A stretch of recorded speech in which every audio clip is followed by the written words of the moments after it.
अस्सलामुअलैकुम, मैं हूं तैमूर मिलर और आप देख रहे हैं यूनिवर्सल न्यूज़ नेटवर्क। खबर शामिल करते हैं गुजरांवाला से, जहां डीएचक्यू अस्पताल में अचानक आग भड़क उठी। मरीजों को वार्ड से बाहर निकाल दिया गया है। रेस्क्यू का अमला जो है वो आग पर काबू पाने पर मसरूफ है। यहां पर एक दफ़ा फिर आपको बताते चलें कि डीएचक्यू अस्पताल गुजरांवाला में अचानक आग भड़क उठी है। मरीजों को वार्ड से बाहर निकाल दिया गया है। रेस्क्यू का अमला आग पर काबू पाने पर मसरूफ है।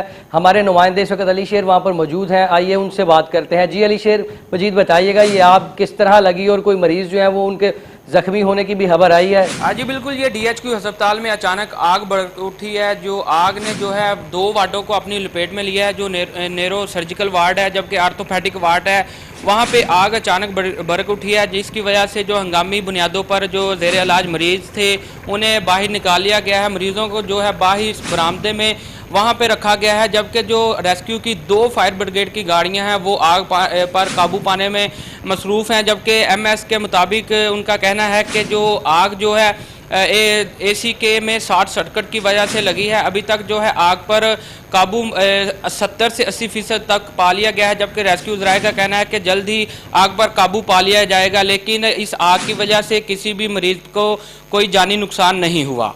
जी जी अली शेर मजीद, शुक्रिया आगाह करने का।